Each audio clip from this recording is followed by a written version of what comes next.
Welcome to Reliability Matters, a podcast for the electronic assembly industry. Each episode covers topics related to reliability, best practices, and environmentally responsible assembly techniques, with insights from experts across the electronic assembly industry. Now, here's your host, Mike Conrad. Well, hello. Welcome back to another episode of the Reliability Matters podcast. Thanks for being here today. Today, we're going to kind of reprise a former topic, and that is thermal process management. We've talked about that before. We're going to talk about it again, but from a slightly different angle. My guest today is Miles Moreau. He's KIK Thermal's general manager, and he's been with KIK for nearly 3 decades. He draws his deep and rich experience from managing multiple business units across 4 continents. I guess he's not in Antarctica yet, spanning operations, field service, and sales and marketing channels. His experience is in thermal process management, and that's exactly what we're going to be talking about today. But as I mentioned, we're going to kind of take a different angle on it. We've discussed in the past a few times about a traditional view of profiling, and that is attaching a whole bunch of wires to a board and sending the wires and sometimes a recording device through an oven or through a wave soldering machine to capture all the thermal data points. Today we're going to be talking less about profiling a board, and we're going to talk about profiling a process. And if that's done correctly, the takeaway from that would be one might need to profile a board less often. And since we all know profiling a board is not a fun experience, it's a necessary but not a fun experience. You have to attach a lot of wires. You have to kind of know what you're doing. There's a lot of little tricks and tips to do that correctly. If we can reduce the amount of times we have to do that through a really insightful process management, thermal process management as opposed to board management, then life gets a little easier. And to make life a little easier, let's bring my guest, Miles Moreau, in. Thanks, Miles, for being my guest today. Oh, thank you for inviting me. I'm excited about this discussion. Yeah, me too. I was talking about reflow, and as I said, probably ad nauseum many times on the show, it's often cited, whether accurate or inaccurate, it's often cited that every reliability problem in the field starts at the reflow process. So I'm not sure if that's true. I think there's plenty of processes to blame, but we'll go with that for the sake of this theme. When I think of a thermal profiler, as I said earlier, the first thing that comes to mind is attaching a bunch of wires to a board, and then the big argument is, what's the best method to attach a wire? And we've talked a lot on the show about, don't use Kapton tape and don't do this, but do that, and best places to locate the wires and all of that. I generally don't think a lot about profiling a process. I view profiling as monitoring a process, but I guess everything in life is cause and effect. And so explain to me, I know that your company has done quite a bit of work about profiling a process, actually profiling an oven or a wave soldering machine to predict the results that one will get on a board. So tell me more about that process and explain the difference between profiling a board and profiling a process. Sure. Yeah, and it does all start with profiling the board, because you have to get some type of measurement when you're setting up for a new assembly per se. And so you capture data, but the idea, if you look at the reflow process compared to other processes on the line, is it's kind of a situation where you're not at the same level of technology and capability with the other processes if you're only attaching wires, like you say, and capturing a single profile for an assembly. So what the idea being, and this is something that KIK innovated nearly over 40 years ago, actually. So that was kind of our expertise. Profiling became a necessity of attaching thermocouples to the board for our invention and concept of profiling the process or giving real-time data. So it's embedding thermocouples into the oven. So you're taking measurements at the board level of what's happening to the board. So when you do run that profile, that single profile, you're capturing the characteristics of the process as that board runs through. So we have thermocouples embedded into the oven down at board level from before the first heated zone through the cooling, and then you capture conveyor speed data by knowing what's happening on the conveyor motor continuously, and the product position. Where is the board in relation to the zones in the oven and these embedded sensors? And then what that creates is you're characterizing that process while you run your traditional thermocouples attached to the board profile. And just like you said, it is a pain. If you don't have everybody in your staff, engineers, technicians, operators trained at the same level and repeating everything the same way, your profiling results will end up different. So what this does is once you capture that good data from traditional profiling, you now turn it over to this system and technology of embedded sensors. And then it tells you during production in real time as each board exits what happened to that specific assembly during production. So now you're capturing the reflow profile, which is the process information, rather than just a one-time. It's every time a board exits the oven. So you're not just relying on set points. Is the oven in control for zone 1, 2, 3, 4, and so on? That's machine data. This is actually capturing process data during production. So if I'm understanding you correctly, and I'm probably going to oversimplify it, but one of the first things that perhaps happens is a barcode gets scanned. So your system knows which board is entering an oven. I'm guessing. Is that part of correct? Okay. This is like a little mini Industry 4.0 all in one machine, right? So, and then there's multiple zones in an oven. Each one is monitored by a profiling system so that you know what the heater temperatures are at any given point in the oven.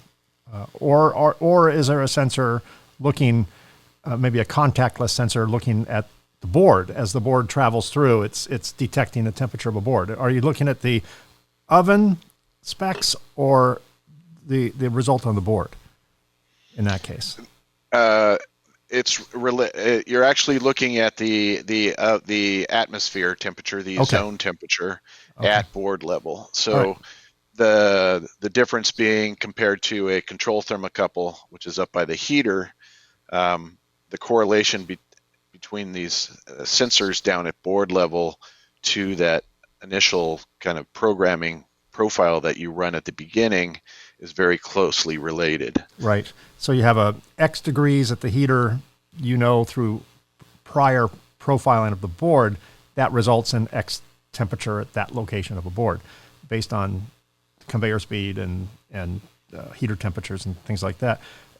So you're also tapping into the motors that run the conveyor. So you know how fast the conveyor is going, or do you measure the speed of a board going by a sensor? No, it's actually sensing how fast the conveyor is going. Okay. So you're interfacing with a lot of parameters of the machine. Does that mean that that the manufacturer of the machine installs your hardware, or is that a retrofit performed by your company or the customer or something like that? Well, these systems in general, and there's different varieties of kind of what you would say automatic profiling systems. It is something that, like I said, 40 years ago is when we started this. It's kind of, we were a little bit before our time, kind of created this category, and now with Industry 4.0 and Smart Factory, it becomes a lot more relevant. The way you look at it, this is kind of one way I explain it, is for printing or for post-placement AOI, you have printing, you have SPI. So the best method to look at, did that paste print go down correctly, is 3D cameras. They're looking and lighting that paste print and saying, is that in the right position? Does it have the right volume? All this information is done through cameras. And then you have a kind of a golden data that says, here's what it should look like, and here's what this next board coming out of the printer looks like. Well, in that sense, you're adding material, and then you're inspecting it by taking a lot of pictures of it. In the reflow process, you're not adding material, you're adding heat. So what's the best way to capture that? You could say, well, the optimum would be to install a bunch of thermal cameras throughout the oven, so you have a full thermal image of the board as it goes through. Because of the technology and the cost, it's just not an effective way of doing that, because the cameras can't handle the temperatures inside the chamber, obviously, and they're expensive. So what we thought the most logical thing would be, well, you're talking temperature, then an array of thermocouples, kind of a mesh down at board level. So you do have the control thermocouple in the oven, but down at board level you have these array of thermocouples on each rail that kind of closely associate to the same air flow that is hitting the assembly as it goes through. So that's the kind of the best way I look at it. Is it's like, instead of these cameras, it's almost like tiny little cameras there, but it's actually thermocouples, because we're applying heat. Right. So we're not. That's the way we're inspecting the assembly as it goes through during production. Right. If someone didn't engage in thermal process management, if they simply relied on profiling boards from time to time to check to make sure everything is still the way they think it is, what's the recommended frequency, or what's a common frequency of profiling boards, absent of this other technology? Well, that's a good question, because based on our customers and the different manufacturing, from small to large, different types of assemblies, we get a large variety on what that frequency is. So some may be, well, we have a simple product. The oven doesn't change much, so we just profile once a week, or only if we have problems, then we'll go back and check the profile. To some of the customers that they're building for, may say, we want to know a lot more information about how you're building our boards.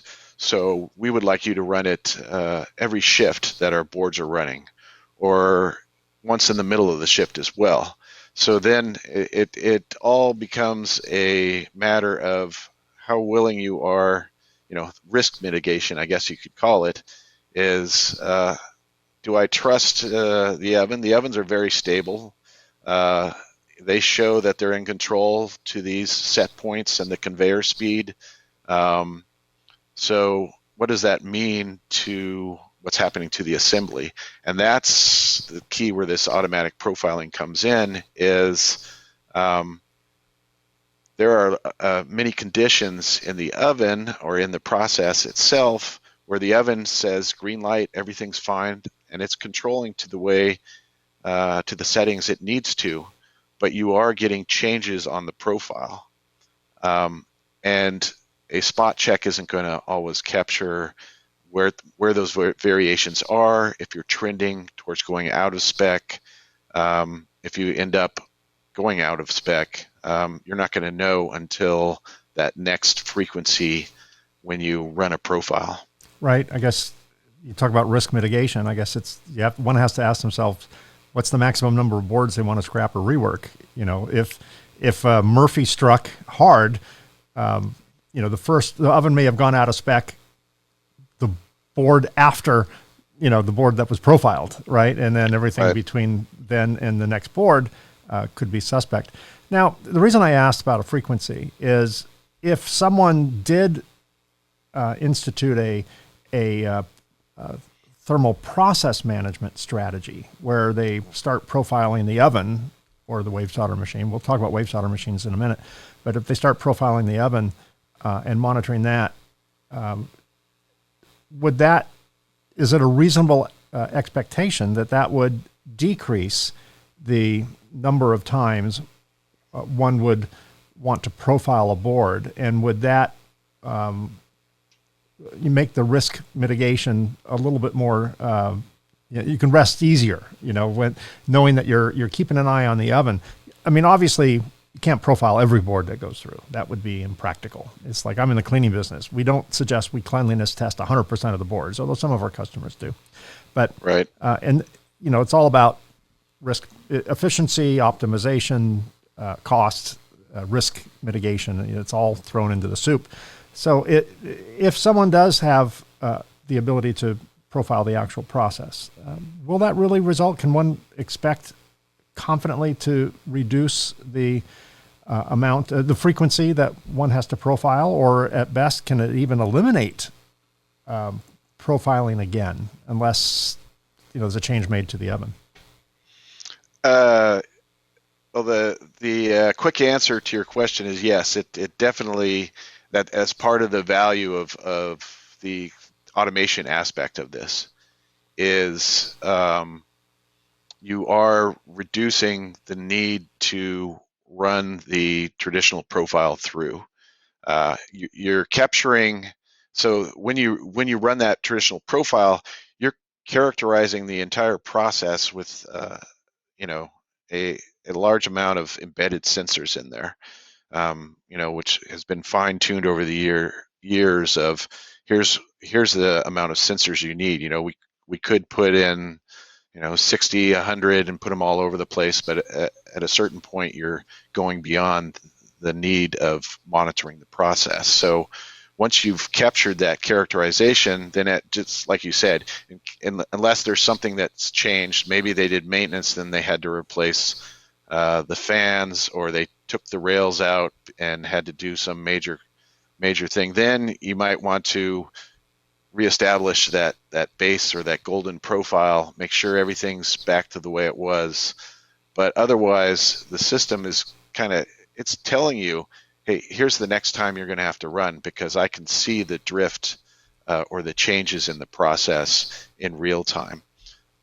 Besides that, then it's really, if that's the only thing you're doing is running a traditional profile, then it's a little bit random as to, is once a week or once a day the correct amount.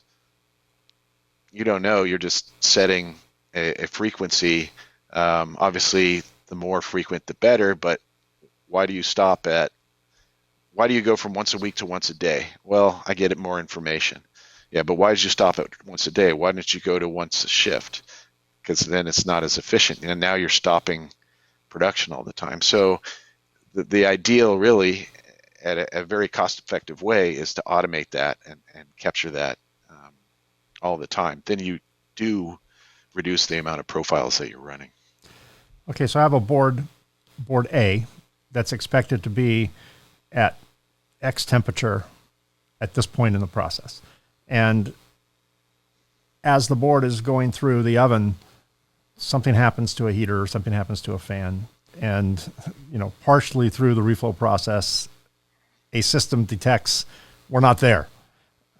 We're over temp, we're under temp, we're too slow, we're too fast, whatever the case may be. What happens? Does it just say, hey, the board that just came out is didn't see the profile it expected to see? Does it stop the machine? Does it communicate outside of its footprint to some other mechanism to stop a process? What's the mechanism that happens when something is not as expected? Well, just like any other kind of real-time inspection system, you can integrate it into your kind of even now it's more called the smart factory. If you integrate the system into the in-feed coming into the oven to a factory system, then you're able to detect, okay, I see that things are changing. I can throw up a warning either through the software, through visual, through actually stopping boards. And then what you're doing is, that board has already seen those changes. So at the end, when it exits, we can say, here's what those changes, how they impacted that board. Here's the profile it saw, the peak temperatures. Maybe because of whatever happened, the peak temperature dropped below what it should. So now that board is suspect to maybe having cold solder or some other defect. So you can flag that, and you also stop more boards from coming in until you can kind of look and then analyze what's happened during that time period.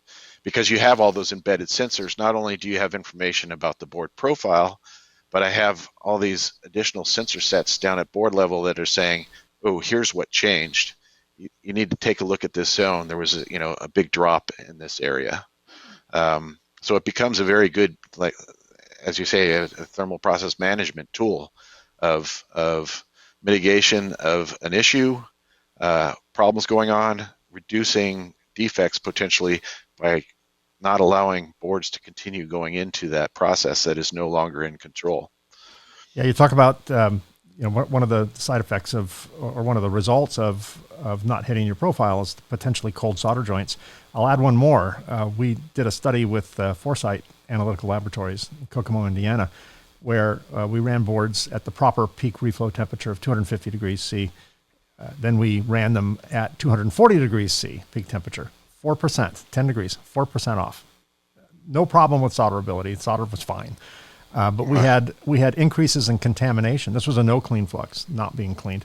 We had increases in contamination by over 600% in several measurable areas, and 200 or 300% in other areas, all because the peak reflow temperature was off by 4%.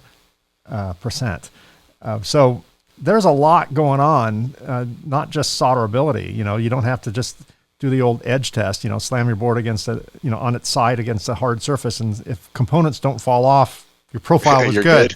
Right. There's a lot of other things that are going on that a lot of people don't realize, like increases in contamination, because the way no clean works is it relies on a certain profile, thermal profile, to burn off the activators and encapsulate the bad actors. And if that profile is off by just a little bit, everything looks good, but you have an ECM issue coming up.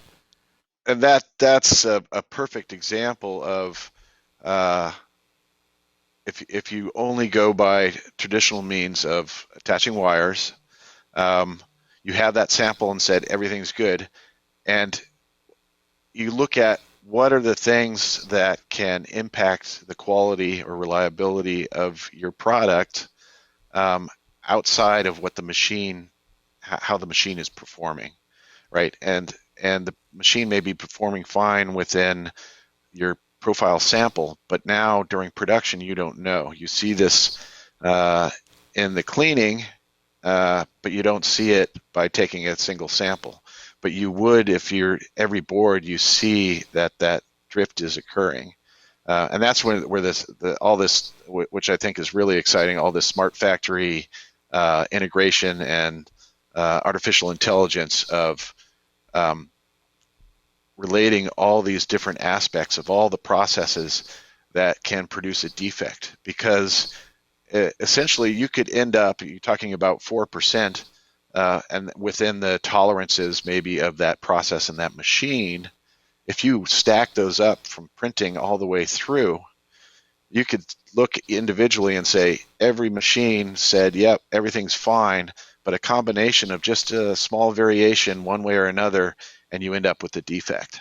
And that's where if you're missing a set of data along that manufacturing chain, then you can't perform that analysis, that artificial intelligence of, okay, how did this defect occur if all my equipment says everything's fine?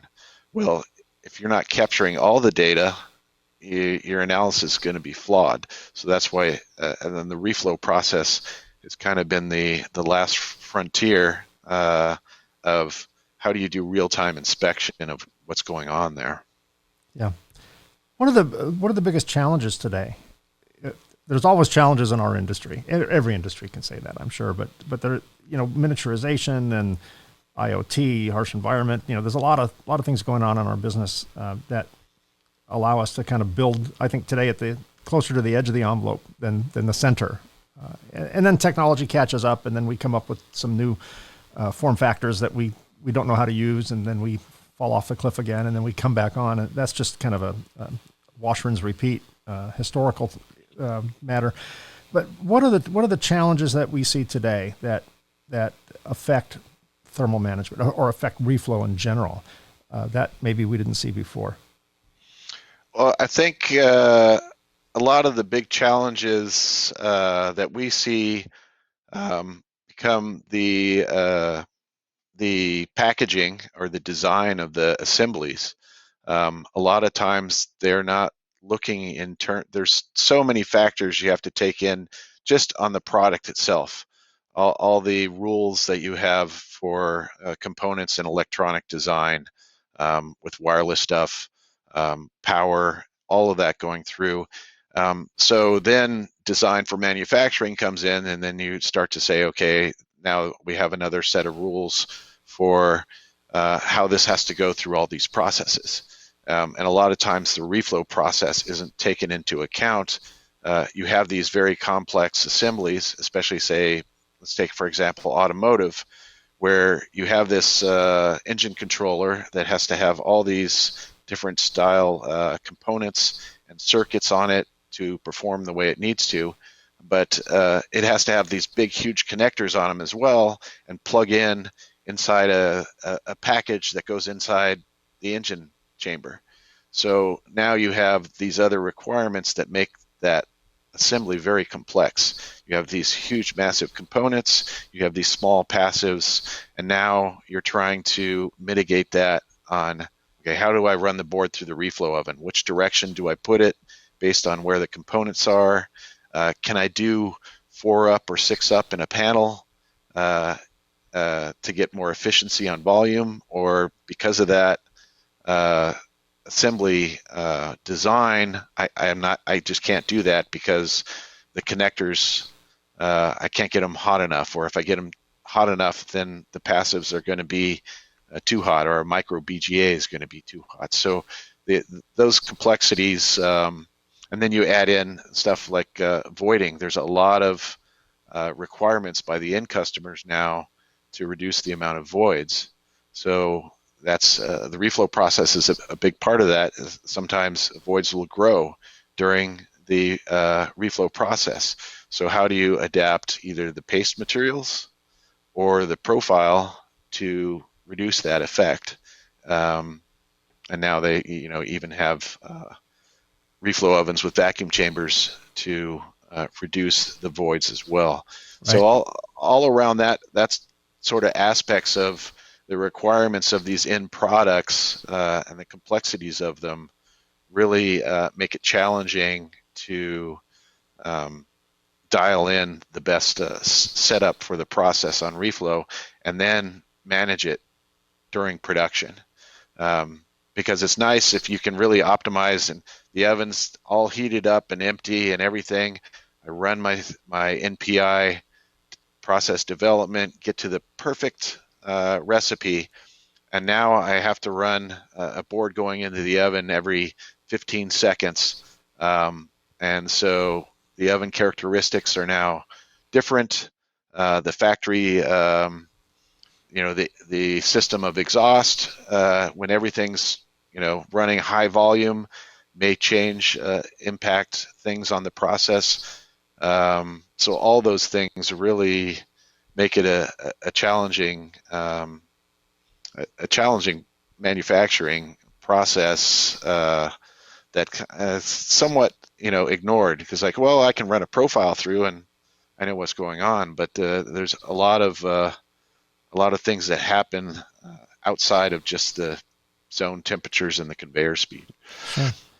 Let's talk about, let's switch gears a little bit. Whenever I hear thermal management, I think of, oven management. I think of profiling in a reflow oven. And it may come as a shock, but we're still using wave soldering machines. They haven't gone away. There's still a lot of wave soldering machines out there for through-hole components and connectors and even to some degree for surface mount. So let's talk about this thermal process management as applied to a wave soldering machine. In a wave soldering machine, there's three basic processes: you flux, you preheat, you solder. I don't think profiling has much to do with the fluxing stage, but certainly preheat and soldering are the two thermal processes that influence the outcome of a wave soldering process. What is different in the profiling of a wave solder process versus an oven process? Is it easier? Is it more complex? Is it the same but different? What are some of the challenges and some of the unique attributes of thermal process management in a wave solder machine? I think it's much more challenging because there's still a certain art to setting up a wave solder machine. If you look at the different machines available out there, I think over the years the manufacturers have done a fantastic job of moving that art to more of a science. So there's more precision. But when you talk about as opposed to little small pads of paste and components, even though that those are very challenging when you put those through a reflow oven, you look at the wave soldering process, and it's a huge vat of liquid solder that's pumped up and creates a wave. So a very dynamic way of applying the solder, as opposed to the precision of a paste print and then going through the, adding the components and going through the oven. You have just a huge wave pushing the solder as the board goes through. So that alone and how that's managed, it makes it challenging. And then you add in the flux chemistry, and are you activating it properly through the preheat?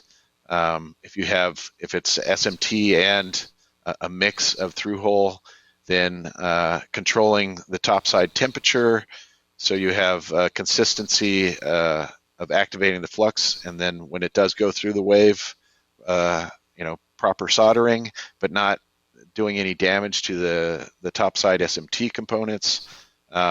It really creates a much more challenging atmosphere to dial in the process and control it. Sure. Yeah, thank you for that. We're starting to run out of time, so I want to get through a few more questions before we hit the end of our show here. Yeah. Your company talks about monitoring dwell time. I understand the concept of dwell time. It also talks about monitoring parallelism. You lost me. I've lost that game. I don't understand the concept of parallelism when it comes to monitoring through a soldering process. So maybe I'm the last person on earth to understand what that means, but go ahead and fill this ignorant mind with that knowledge, if you wouldn't mind. Oh, yeah, sure. When we took on monitoring for wave soldering processes, because we had our profiling capability allowed the user to capture a profile, but the monitoring system, originally we just looked at the preheat, because that was simple. We could use the embedded thermocouples, know what's going on and how it's impacting, and then it stopped at the wave.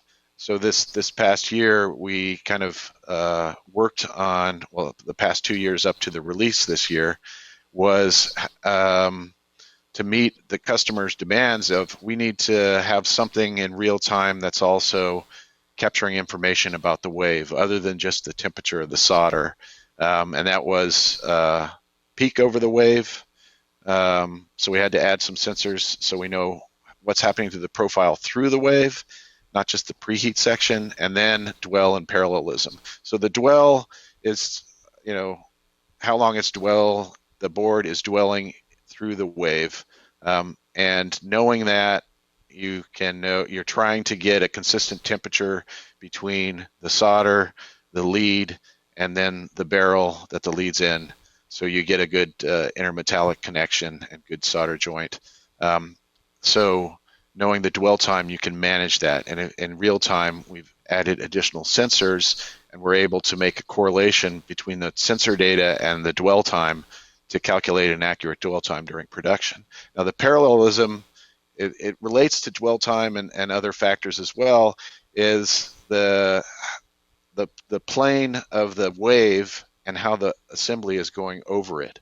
So if you can imagine, if for some reason either the mechanical setup on the wave or the way the pump is working, or there may be dross on one area of the pot, so the draw of the pump to push the wave up, then you create where the board surface is not parallel with the wave. So you may actually have part of the board going through the wave is not seeing the same depth and contact time as the other side of the board. So what we do is measure the dwell on each side of the board to determine, is that board going through parallel through the wave. So then, and the way that's kind of detected is if you did a spot sample, then what you're going to do is, well, did I see that during my test, was there a difference and was it not parallel? Which is hard to do because a wave is so dynamic and moving. Your spot sample may just end up being fine, and during production, you're actually seeing a difference. So the idea being, if you can capture that in real time and you see a consistent change on one side, now you know there's something you need to address during production. Before it would be, I start to see defects on this one side of the board all the time, and now you have to go back and troubleshoot and say, there's a problem with the wave, the board's not going through parallel. That's why this happened, but that's after the fact. So by capturing it on each board, then you're able to mitigate that, stop boards from going in, and address the issue. Excellent. I feel just a little bit smarter today. So thank you for filling me in on that. Our last question, because we are running out of time, is your company talks about SPC, of course, statistical process control. I think probably everyone knows that. And CPK. I don't think you're talking about California Pizza Kitchen. So tell me what CPK is. I'd love it if it was California Pizza Kitchen. I think talk about an application for thermal profile management, making a pizza.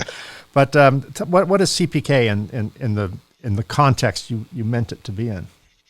Well, so using statistics to better have a better control of your process, the CPK is process capability.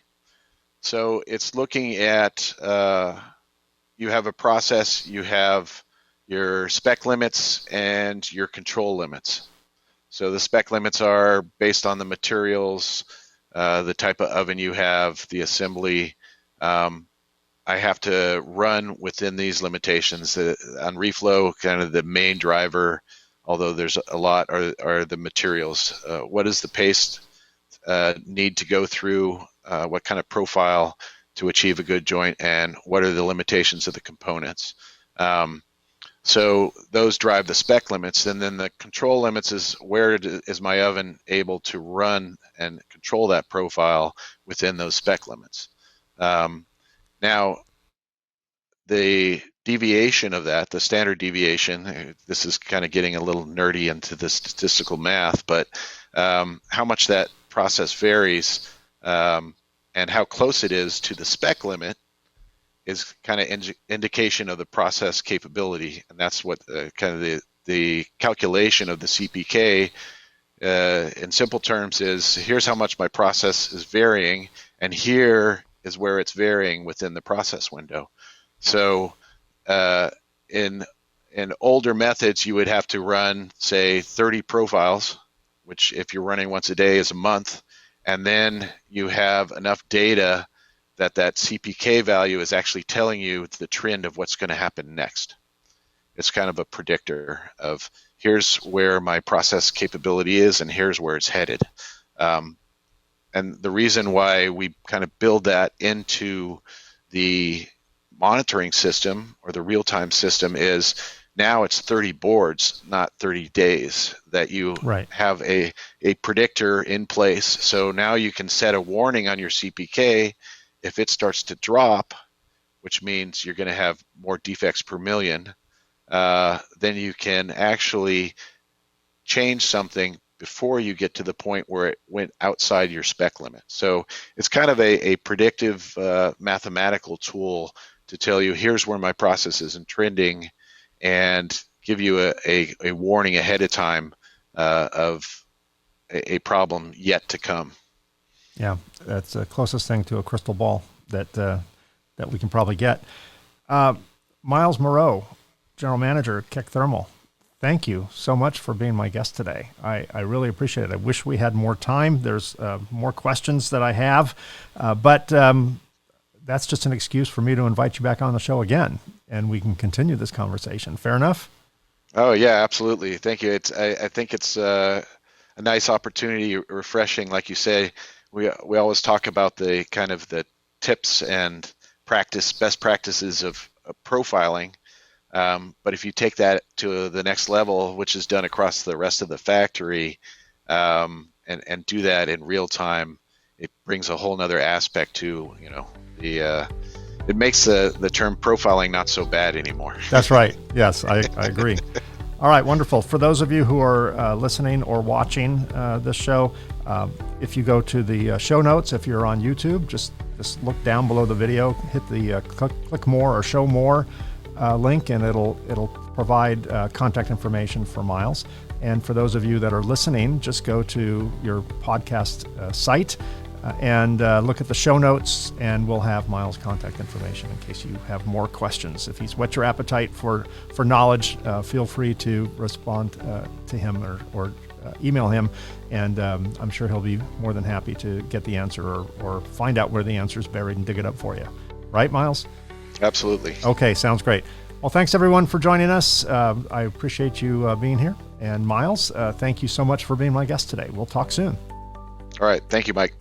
Thanks for listening or watching the Reliability Matters podcast. Be sure to subscribe to the podcast on your favorite podcast app, such as Apple Podcasts, Google Podcasts, Spotify, and so many more. Also, be sure to check out my other podcasts, including the Concept to Creation podcast, where I feature conversations with entrepreneurs within the electronic assembly space, and the Innovations in Technology podcast, where we discuss innovative products within our industry. All three shows are also available in video format. Check out the Reliability Matters or Concept to Creation or Innovations in Technology podcasts on YouTube. Just search the show's name and you can find all three shows. Or go to MikeConrad.com, that's Conrad with a K. All three shows also appear there. Again, thanks for being part of my podcast family. I appreciate you being here. Until next time, stay safe, stay healthy, and stay happy. And of course, keep doing it right. See you again soon. Thanks for listening to the Reliability Matters podcast. Join us on the second and fourth Tuesday of each month for new episodes of Reliability Matters.